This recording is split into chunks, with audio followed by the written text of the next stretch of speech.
What's up, you guys? It's SmokinSkittles. I just got done putting in this VVT Solenoid for a 2012 Dodge, Chrysler 300 5.7 Hemi V8. Oh my god, you guys want to see how dirty I got?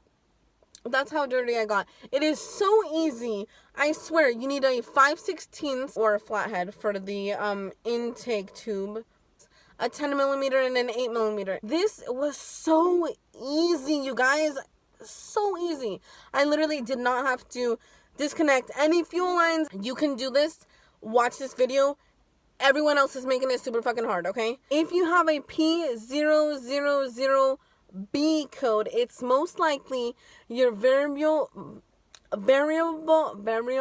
valve timing solenoid. So there's screens in it. And if your oil is super dirty or contaminated, which is basically the same thing, but anyways, if you have bad oil or dirty and sludgy, there's all that oil is going to be hitting those screens, and eventually it's going to bust them out, right? It's going to destroy your screens. This is basically the unit that kind of just like sends oil to the places at the right time. It works with your valves. It's for a better fuel economy and better lubricating. And basically it's kind of like an emission. It's not really an emission part. This part will make you have bad gas mileage. Sometimes the engine light can be on, but sometimes it won't be on, and it can be intermittent. So be careful of that. I swear this is so fucking easy. And if you have a 5.7 Hemi, then it doesn't matter what kind of car it is that I worked on. If you have the same engine, you're gonna be looking at the same thing. Please subscribe to me, guys, because I'm definitely helping you out. So enjoy. Always start with taking off the negative, never the positive first.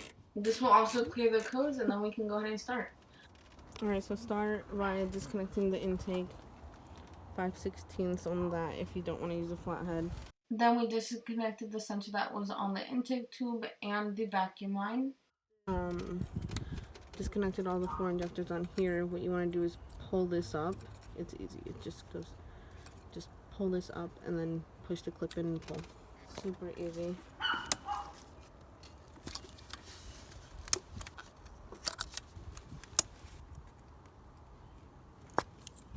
There are 8mm bolts around the manifold, and that'll be easy to get to with an 8mm, an extension, and a ratchet.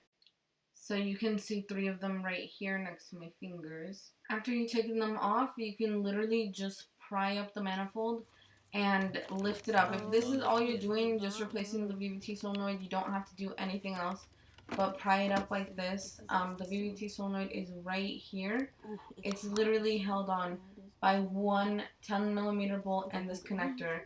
It's better to do this when the engine is cold, but if you don't have a choice, it's gonna be a little warm, so just be careful. Ow! Oh. Don't blow yourself like I did. Okay, maybe with this hand, slowly. This is a ratcheting wrench, so that makes it a lot easier. Take off that bolt, and then you literally just pry up and just wiggle, pull, and it'll come right out. Yay. Oh, that shit is hot. Okay, look it. Yeah, you see the screen is messed up right there? Oh, yeah.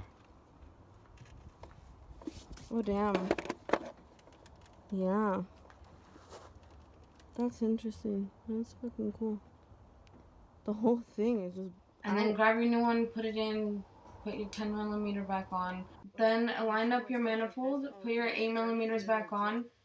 Then torque them in the torquing sequence. If you don't have a torque wrench, that's okay. Just don't put a lot of torque on them because they will break. Put your intake tube back on and make sure that they're tight.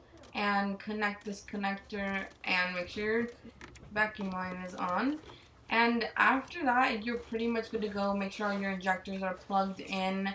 You guys, this is why you have to make sure you get the correct amount of oil, the correct weight of oil, and that you change your oil and filter regularly. And you're good to go. Like, comment, share, and subscribe if this helped you guys out.